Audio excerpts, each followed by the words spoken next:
Alexander and the terrible, horrible, no good, very bad day.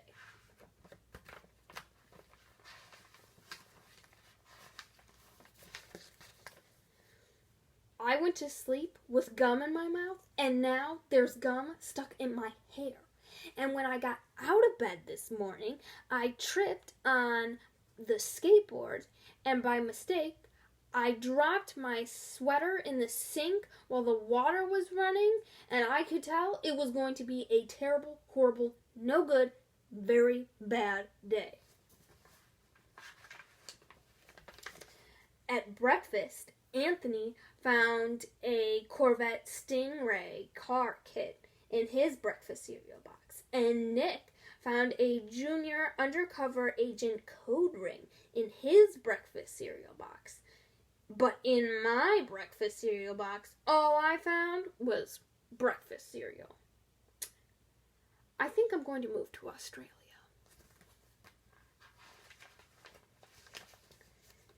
In carpool, Mrs. Gibson let Becky have the seat by the window. Audrey and Elliot got seats by the window too. I said I was going to be scrunched. I said I was going to be smushed. I said if I don't get a seat by the window, I am going to be car sick. No one even answered. I could tell it was going to be a terrible, horrible, no good, very bad day.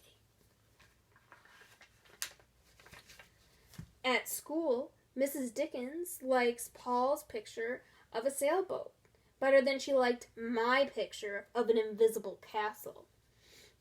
At singing time, she said I sang too loud. At counting time, she said I left out 16. Who needs 16?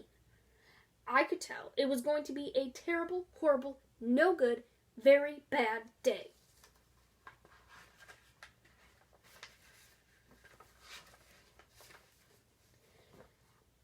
I could tell because Paul said I wasn't his best friend anymore. He said that Philip Parker was his best friend and that Albert Moyo was his next best friend and that I was only his third best friend.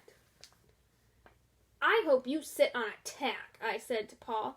I hope the next time you get a double-decker strawberry ice cream cone that the ice cream part falls off the cone part and lands in Australia. There were 2 cupcakes in Philip Parker's lunch bag, and Albert got a Hershey's bar with almonds, and Paul's mother gave him a piece of jelly roll that had little coconut sprinkles on the top. Guess whose mother forgot to put in dessert? It was a terrible, horrible, no good, very bad day.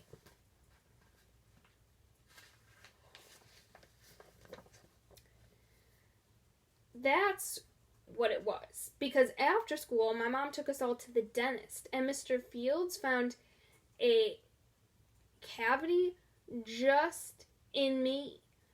Come back next week and I'll fix it, said Dr. Fields. Next week, I said, I'm going to be in Australia.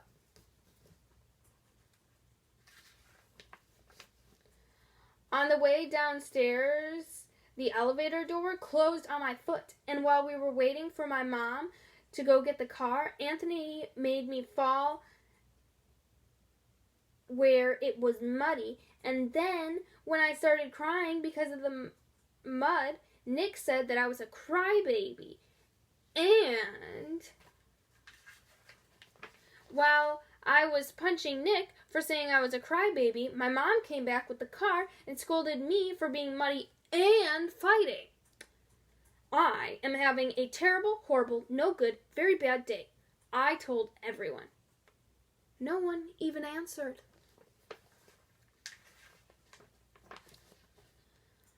So then we went to the shoe store to buy some sneakers. Anthony chose white ones with blue stripes. Nick chose red ones with white stripes. I chose blue ones with red stripes. But then the shoe man said, we're all sold out. They made me buy plain old white ones. but they can't make me wear them.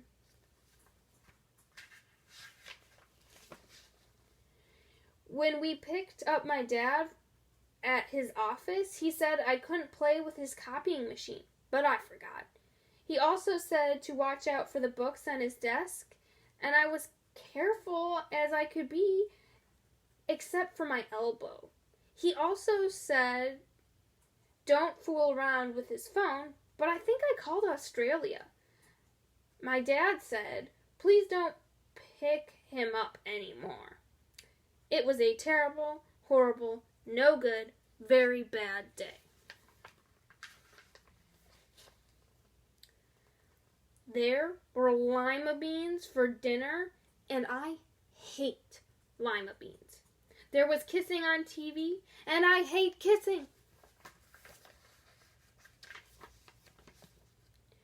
My bath was too hot. I got soap in my eyes. My marble went down the drain, and I had to wear my railroad train pajamas. I hate my railroad train pajamas.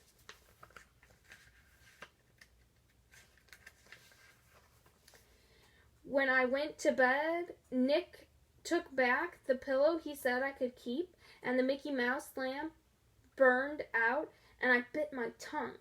The cat wants to sleep with Anthony and not me. It's been a terrible, horrible, no good, very bad day.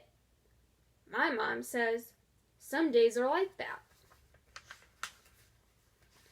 Even in Australia.